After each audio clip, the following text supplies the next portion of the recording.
नमस्कार सभी को and welcome to our channel V plus education. तो आज की जो क्लास है वो हमारी चंडीगढ़ जेबीटी पीआरटी से रिलेटेड रहेगी, जिसके अंदर हम अपना टीचिंग एप्टीट्यूड का पोर्शन करेंगे।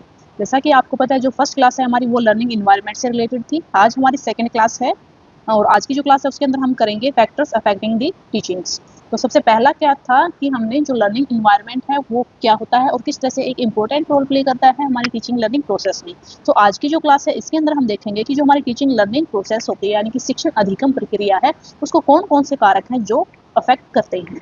तो ये टॉपिक हमारा बहुत ही इंपॉर्टेंट रहने वाला है, क्योंकि इस टॉपिक से हमारे जो प्रीवियस ईयर क्वेश्चन पेपर है उसके अंदर भी क्वेश्चन आए हुए हैं। तो वीडियो है इसको लास्ट तक देखिए ताकि आप इसको अच्छे से समझ सके कि कौन कौन से ऐसे इंपॉर्टेंट कारक हैं जो हमारी टीचिंग लर्निंग प्रोसेस है उसको अफेक्ट करते हैं।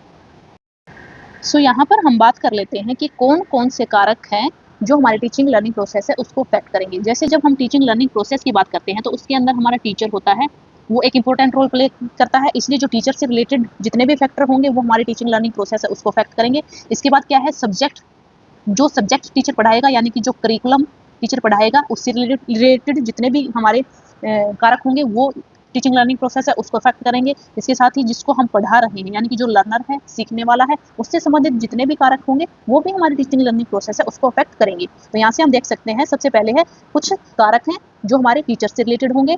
इसके बाद है रिलेटेड टू दी लर्नर्स, यानी कि जो सीखने वाले हैं, शिक्षार्थी हैं, विद्यार्थी हैं, उनसे संबंधित कारक। इसके बाद है related to the support material. Support material का अर्थ है यहाँ पर टीचिंग मेथड्स, यानी कि जो टीचर है कौन से मेथड के थ्रू जो टॉपिक है उसको डिलीवर करेगा।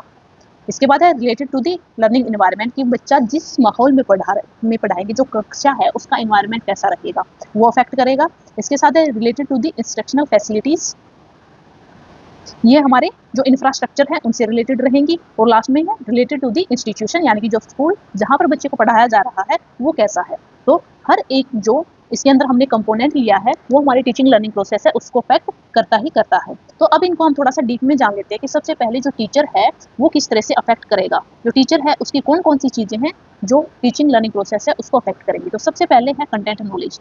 तो कंटेंट नॉलेज क्या है कि अगर कोई टीचर है, साइंस का टीचर है, ठीक है, तो वो साइंस ही पढ़ाएगा बच्चों को, और वो साइंस की उस टीचर को कितनी नॉलेज है। अगर किसी टीचर को साइंस नहीं आती है या मैथ नहीं आता है और उससे हम वो सब्जेक्ट पढ़वाते हैं तो क्या है, वो टीचर है इतने अच्छी तरीके से उस चीज़ को एक्सप्लेन नहीं कर पाएगा जितना एक टीजीटी साइंस या मैथ का टीचर उसको एक्सप्लेन कर सकता है। इसीलिए जो कंटेंट होता है या करिकुलम भी कह सकते हैं हम इसको, या इसी को हम सब्जेक्ट नॉलेज भी कह सकते हैं। इन कंटेंट नॉलेज होती है, इसी को हम सब्जेक्ट नॉलेज भी बोल सकते हैं इसकी जगह पे, यानी कि जब आप एग्जाम देंगे तो उसके अंदर आपको सब्जेक्ट नॉलेज भी लिखा मिल सकता है या करिकुलम नॉलेज भी मिल सकता है। अगर ये तीनों आते हैं तो यानी कि बात कर रहे हैं कंटेंट नॉलेज की।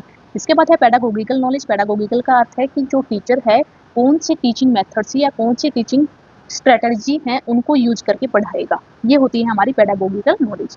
इसके बाद है एप्टीट्यूड। एप्टीट्यूड का अर्थ क्या होता है कि कोई टीचर है उसके अंदर कितनी कला है बच्चों को पढ़ाने की। कला यानी कि जो इसका नाम ही है जैसे टीचिंग एप्टीट्यूड, यानी कि पढ़ाने की जो कला है।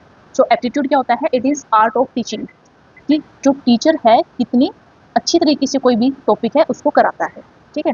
इसके बाद है एटीट्यूड टुवर्ड्स प्रोफेशन, कि जो टीचर का प्रोफेशन है, यानी कि टीचिंग के अंदर जब कोई टीचर आता है तो मतलब वो अपने बाई चॉइस आया है या फिर बाई चांस आया है। दो चीज़ें हो, बाई चॉइस तो क्या है कि वो टीचर बनना ही चाहता था और वो टीचर बन गया, बट बाई चांस क्या है कि वो कुछ और किसी दूसरे प्रोफेशन में जाना चाहता था, बट क्या है कोई सिचुएशन या सर्कमस्टांसेस ऐसे हो गए कि उसे जो टीचर है वो टीचर का प्रोफेशन है उसको चूज करना पड़ रहा है, ठीक है। सो इसमें क्या है कि जो प्रोफेशन है टीचर का उसके प्रति उसका जो एटीट्यूड है वो चेंज हो जाता है। अगर उसने बाई चॉइस किया है तो वो अपनी पूरी की पूरी मेहनत लगाएगा उसको कंप्लीट करने में। अगर उसने बाई चांस किया है तो क्या है कि उसको एज ए फॉर्मेलिटी के तौर पे लेगा, ठीक है। सो ये होता है हमारा एटीट्यूड टुवर्ड्स द प्रोफेशन। इसके बाद है एक्सपीरियंसेस, की टीचर है उसके एक्सपीरियंस बहुत ही ज़्यादा इफेक्ट करते हैं हमारी टीचिंग लर्निंग प्रोसेस को, क्योंकि कोई टीचर है उसको कोई अनुभव नहीं है बिल्कुल। एक जो टीचर 5 या 10 साल से पढ़ा रहा है तो उन दोनों की जो एक्सपीरियंस है उसके अंदर काफ़ी डिफरेंस होता है, ठीक है। इसके बाद है एंथुसियाज्म फॉर टीचिंग, यानी कि पढ़ाने के प्रति कितना उसमें उत्साह है, किसी भी टीचर के अंदर कितना उत्साह है पढ़ाने के लिए, या ये इफेक्ट करेगा हमारी टीचिंग लर्निंग प्रोसेस को। इसके बाद है educational qualification of a teacher. कोई भी टीचर है क्या उसकी क्वालिफिकेशन उस प्रोफेशन के अकॉर्डिंग है या नहीं है। अगर कोई कैंडिडेट है जिसने सिर्फ 12th की है और वो टीजीटी साइंस या टीजीटी मतलब जिसके लिए क्वालिफिकेशन हमारी बी ये बीएससी या बीकॉम यानी कि ग्रेजुएशन डिग्री होनी चाहिए। उसके लिए अगर हम कोई 12th पास किया हुआ टीचर लगाते हैं तो वो हमारी जो टीचिंग लर्निंग प्रोसेस है उसको डेफिनेटली अफेक्ट करेगा। इसके बाद है कि क्लासरूम इन्वायरमेंट, कि कोई टीचर है अपने क्लासरूम को कितना अच्छा बना के रखता है उसको, यानी कि जो कोई भी कक्षा है यानी कि कोई भी क्लास है उसका इन्वायरमेंट कितना बेहतर रहेगा या कितना खराब रहेगा, ये एक टीचर के ऊपर डिपेंड करता है। अगर टीचर सबके साथ कोलिब्रेट करेगा, सबको हर सभी स्टूडेंट्स हैं उनको एक साथ मोटिवेट करेगा, तो जो क्लास है उसका इन्वायरमेंट काफ़ी अच्छा रहेगा। लेकिन अगर इसके विपरीत अगर कोई टीचर बच्चों को डिमोटिवेट करता है, अगर कोई बच्चे क्वेश्चन पूछते हैं तो उनको बीच में टोक देता है, तो अगर इस तरह का कोई भी इन्वायरमेंट होगा तो वो हमारी टीचिंग लर्निंग प्रोसेस है उसके ऊपर नेगेटिव इफेक्ट डालेगा। ठीक है, तो ये हमारे कुछ इंपॉर्टेंट फैक्टर्स थे जो हमारे टीचर्स से रिलेटेड थे और हमारी टीचिंग लर्निंग प्रोसेस है उसको अफेक्ट करेंगे। इसमें है हमारा administrative policies of the schools, कि कई बार क्या ऐसा होता है कि जो टीचर है वो इस तरह का कोई टीचिंग मेथड्स या एक्टिविटी अप्लाई करना चाहता है बच्चों पे कि जो उनकी जो बच्चे हैं उनको मोटिवेट करे। ठीक है, बट क्या होता है स्कूल या कॉलेज की कुछ पॉलिसीज ऐसी होती हैं कि वो टीचर को बाउंड कर देती हैं कि आप इनको इस एक्टिविटी के थ्रू नहीं करा सकते हैं। जैसे कोई टीचर है उस बच्चों को फील्ड वर्क के थ्रू समझाना चाहता है, लेकिन टीचर्स या कॉलेज या स्कूल का जो एडमिनिस्ट्रेटिव स्टाफ है उनकी पॉलिसीज ऐसी नहीं है कि बच्चों को बाहर जाकर सिखाना अलाउ करे। ठीक है, तो ये चीज़ें हैं वो हमारी टीचिंग लर्निंग प्रोसेस है उसको अफेक्ट करती हैं। इसके अलावा इकोनॉमिक फैक्टर, यानी कि जो टीचर की सैलरी है वो भी हमारी इस प्रोसेस है उसको अफेक्ट करेगी। ठीक है, इसके बाद है पेरेंटियल एक्सपेक्टेशन, कि जो माता पिता हैं बच्चों के जो माता पिता हैं उनकी जो एक्सपेक्टेशंस होती हैं बच्चों से वो अफेक्ट करती हैं टीचिंग लर्निंग प्रोसेस को। कैसे, जैसे कोई बच्चा है वो एक साइंस साइड में जाना चाहता है, लेकिन सपोज करें उसके जो पेरेंट्स हैं वो उसको नॉन मेडिकल साइड में भेजना चाहते हैं। ठीक है, तो यहाँ से जो बच्चा है अपने इंटरेस्ट के अकॉर्डिंग अगर वो सब्जेक्ट चूज नहीं कर पाएगा तो वो चीज़ें उसकी जो टीचिंग लर्निंग प्रोसेस है उसको अफेक्ट करेंगी। ठीक है, इसके बाद है स्किल्स। स्किल्स में कौन कौन सी स्किल्स हैं टीचर्स की जो अफेक्ट करती हैं? सबसे पहले होती है communication skills of teacher. Communication का क्या अर्थ होता है कि जो टीचर है कितने अच्छे से बच्चे के साथ अपने विचारों का आदान प्रदान कर पा रहा है। ठीक है, क्योंकि कम्युनिकेशन का अर्थ ही होता है कि जो नॉलेज, आइडियाज, थॉट्स हैं उनका किसी भी दूसरे पर्सन के साथ कितने अच्छे से आप उनको ट्रांसफॉर्मेशन कर रहे हैं, यानी कि कितने अच्छे से अपने विचारों का आप आदान प्रदान कर रहे हैं। तो कम्युनिकेशन स्किल्स हैं वो अफेक्ट करती हैं। इसके बाद है taking teaching ads. Teaching ads में आ गए हमारी जो शिक्षण सामग्री होगी, यानी कि हम यहाँ से बच्चों को प्रोजेक्ट के थ्रू करवा रहे हैं, बच्चों को चार्ट बनाने का हमने कोई भी ऐसा बच्चे को एक्टिविटी दे दी। ठीक है, ये आ जाएंगे हमारे टीचिंग एड्स में। इसके बाद है टेक्निक्स ऑफ टीचिंग, की पढ़ाने की जो तकनीकें हैं अगर वो टीचर अच्छी यूज करता है तो वो पॉजिटिव इफेक्ट डालेंगी। ठीक है, इसके बाद है ह्यूमन रिलेशन स्किल्स, कि जो व्यक्ति हैं उनके साथ किस तरह का संबंध रखना चाहिए। ये सारी की सारी जो स्किल्स हैं टीचर्स की वो हमारी टीचिंग लर्निंग प्रोसेस है उसको अफेक्ट करती है। इसके बाद है हमारा कि कुछ फैक्टर्स हैं जो लर्नर्स यानी कि स्टूडेंट्स हैं उनसे रिलेटेड हैं और वो हमारी टीचिंग लर्निंग प्रोसेस है उसको अफेक्ट कर सकते हैं। सबसे पहला आता है हमारा इंटेलेक्चुअल फैक्टर, यानी कि बौद्धिक कारक। इंटेलेक्चुअल फैक्टर यानी कि बच्चे का जो इंटेलिजेंस लेवल है वो कितना है। ठीक है, कुछ स्टूडेंट्स होते हैं जिनका जो आईक्यू लेवल है वो लो होता है, कुछ का एवरेज, कुछ का हाई, यानी कि एक जो क्लास है उसके अंदर हर टाइप के स्टूडेंट यानी कि मिक्सअप हमें मिलता है। कुछ बच्चे होते हैं जिनका पढ़ाई के अंदर इंटरेस्ट नहीं है, लो उनका इंटेलेक्चुअल लेवल है, लेकिन वो मतलब उनका जो इंटरेस्ट होता है वो किसी दूसरी चीज़ में होता है। ठीक है, स्पोर्ट्स में हो सकता है, कोई एक्स्ट्रा करिकुलर एक्टिविटीज़ है उनके अंदर हो सकता है। ठीक है, सो इंटेलेक्चुअल फैक्टर जो होता है वो टीचिंग लर्निंग प्रोसेस है उसको अफेक्ट करेगा, क्योंकि जो एक हाई आईक्यू का बच्चा होगा उसको तो आप किसी भी टीचिंग मेथड्स के थ्रू पढ़ाएंगे वो अच्छे से अडेप्ट कर लेगा चीज़ों को, बट जो लो आईक्यू वाले यानी कि जिनको कम समझ में आता है उनके लिए एक इंटरेक्टिव टीचिंग मेथड ही अप्लाई करना पड़ता है। ठीक है, इसीलिए जो बच्चे का इंटेलेक्चुअल फैक्टर है वो टीचिंग लर्निंग प्रोसेस है उसको अफेक्ट करेगा। आफ्टर दैट है लर्निंग फैक्टर, कि बच्चे के जो सीखने के कारक हैं, बच्चा किस तरह से ज़्यादा अच्छी तरीके से सीखता है वो अफेक्ट करेंगे। फिजिकल फैक्टर, फिजिकल फैक्टर में बच्चे की जो फिजिकल डेवलपमेंट है वो चीज़ें आ जाएंगी। ठीक है, इमोशनल फैक्टर, इमोशनल फैक्टर कोई भी बच्चा है इमोशनली कितना स्टेबल है। कुछ बच्चे ऐसे होते हैं जिनको टीचर डांटते हैं क्लास में तो वो तुरंत रोना स्टार्ट कर देते हैं। ठीक है, कुछ बच्चे ऐसे होते हैं जिनको टीचर डांटते हैं बट वो रोते नहीं हैं, बट उस चीज़ को क्या है समझते हैं। ठीक है, तो ये हो जाती है इमोशनल फैक्टर।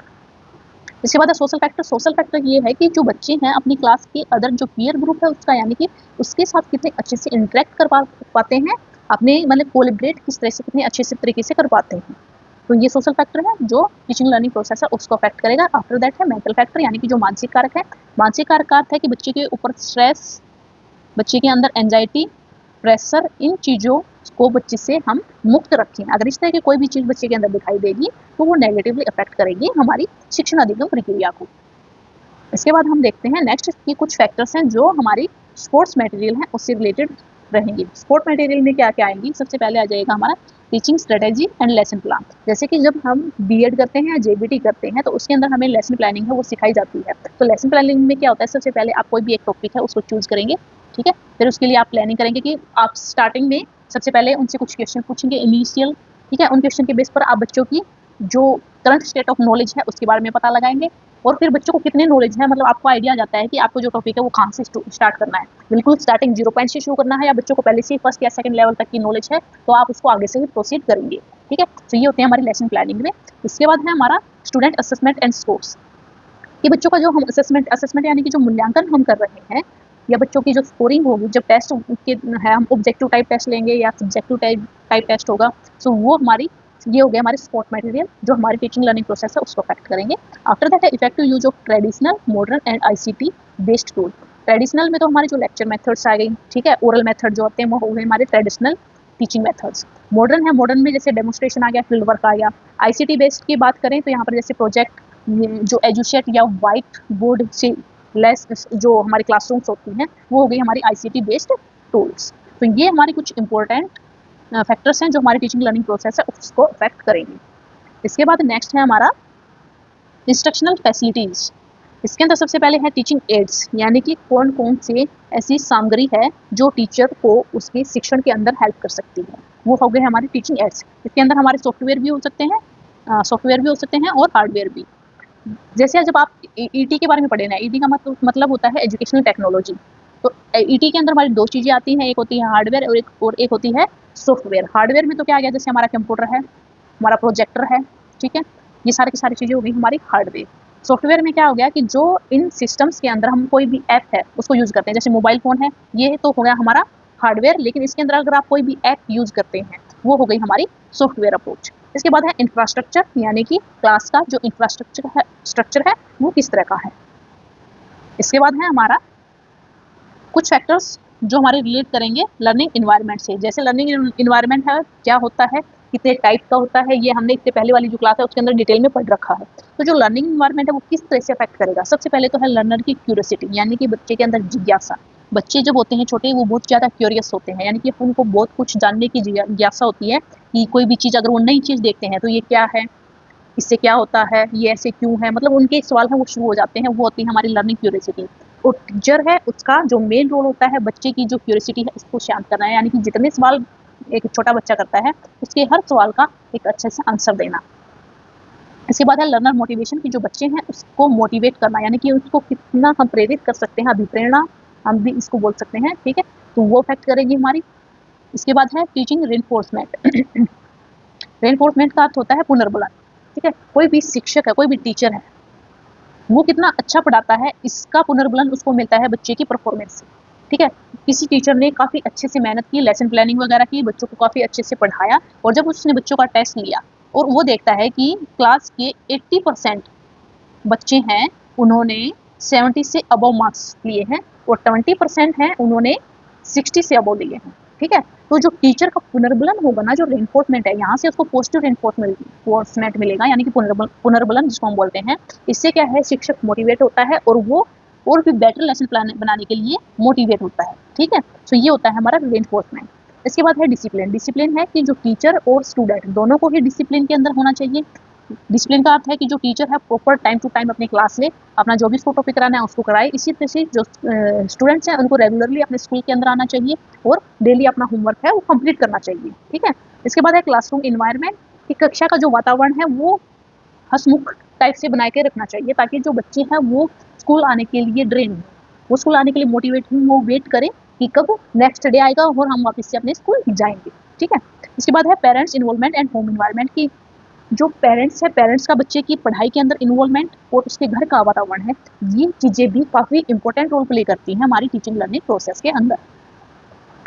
इसके बाद है कि जो हमारा इंस्टीट्यूशन है उससे रिलेटेड कौन कौन से कारक होंगे जो हमारी टीचिंग लर्निंग प्रोसेस को अफेक्ट करेंगे। तो सबसे पहला है हमारा फिजिकल इन्वायरमेंट। फिजिकल इन्वायरमेंट में संस्था की लोकेशन आ जाएगी कि जो इंस्टीट्यूशन है वो किस स्थान पर है, फिजिकल इन्वायरमेंट की बात कर रहे हैं। सो ये सारी की सारी चीज़ें हैं हमारी फिजिकल इन्वायरमेंट में। इसके साथ आ जाएंगे हमारी जो स्कूल की बिल्डिंग आ जाएगी फिजिकल इन्वायरमेंट के अंदर, और इसके साथ ही मतलब आसपास का जो माहौल होगा वो आ जाएगा फिजिकल इन्वायरमेंट में। इसके बाद है सोशल इन्वायरमेंट। सोशल इन्वायरमेंट का अर्थ है कि जितने भी बच्चे स्कूल के अंदर पढ़ते हैं और जितने भी स्कूल के अंदर टीचर्स पढ़ाते हैं उनके अंदर आपस में कितना अच्छा कोलेब्रेशन है, टीचर टीचर के अंदर कैसा रिलेशनशिप है, स्टूडेंट स्टूडेंट के अंदर कैसा रिलेशनशिप है, टीचर स्टूडेंट के अंदर कैसा रिलेशनशिप है, टीचर प्रिंसिपल के अंदर कैसा रिलेशनशिप है, प्रिंसिपल स्टूडेंट्स के अंदर कैसा रिलेशनशिप है। तो ये सारी की सारी चीज़ें आ जाएंगी हमारे सोशल इन्वायरमेंट के अंदर। आफ्टर दैट है कल्चर इन्वायरमेंट। कल्चर इन्वायरमेंट का अर्थ होता है कि जितने भी हमारे फेस्टिवल आते हैं, ठीक है, या फिर हमारा कोई भी ओकेजन आता है, उसको स्कूल इंस्टीट्यूशन कितने अच्छे से बनाता है। जैसे कि हमारा इंडिपेंडेंस डे आता है तो स्कूल में सेलिब्रेट करते हैं या नहीं है, तो नहीं करते, ठीक है। होली, दिवाली, हमारे जो भी फेस्टिवल होते हैं, यानी कि ये हम क्यों मनाते हैं, इनके पीछे की स्टोरी उनको बताना, ये होता है हमारा कल्चरल इन्वायरमेंट। इसके बाद है एडमिनिस्ट्रेटिव पॉलिसी, कि जो इंस्टीट्यूट है, स्कूल है, उसकी एडमिनिस्ट्रेटिव पॉलिसी कैसी होनी चाहिए, वो इस तरह से बनाई हुई होनी चाहिए कि जो टीचिंग लर्निंग प्रोसेस है उसको बढ़ावा ही दे, ठीक है। यानी कि जो नए टीचिंग मेथड्स हैं उनको अडेप्ट करने के लिए कहे, जो आईसीटी टूल्स हैं उनको अच्छे से समझने के लिए कहे, जो स्टूडेंट और टीचर्स हैं उनको नए नए टीचिंग मेथड्स और नए टीचिंग एड्स के थ्रू सिखाने के लिए मोटिवेट करें। ये होनी, इस तरह की हमारी एडमिनिस्ट्रेटिव पॉलिसी होनी चाहिए, ठीक है। सो ये थे हमारे टोटल फैक्टर्स जो हमारे इंस्टीट्यूट को, हमारे टीचर्स से रिलेटेड हैं, हमारे लर्नर्स से रिलेटेड थे, लर्निंग इन्वायरमेंट से संबंधित है। मतलब जो जो इंपॉर्टेंट कंपोनेंट थे हमारे टीचिंग लर्निंग प्रोसेस के लिए, उनसे रिलेटेड जितने भी फैक्टर, पॉसिबल फैक्टर हो सकते थे, वो हमने सारे के सारे आज की जो वीडियो है क्लासेस के अंदर डिस्कस कर लिए हैं। अगर फिर भी आपको कोई डाउट है, कोई भी ऐसा टॉपिक, कोई भी ऐसी चीज़ इसके अंदर आपको समझ में नहीं आई हो, तो आप कमेंट सेक्शन में उसके अंदर लिख दीजिए। और इसके बाद जो नेक्स्ट क्लास है उसके अंदर हम करेंगे different type of teaching methods. तो आज के लिए इतना ही। Thanks for watching the video. अगर वीडियो अच्छी लगी हो तो लाइक कर दें, चैनल को सब्सक्राइब कर लें और दोस्तों के साथ शेयर कर लें। Thank you.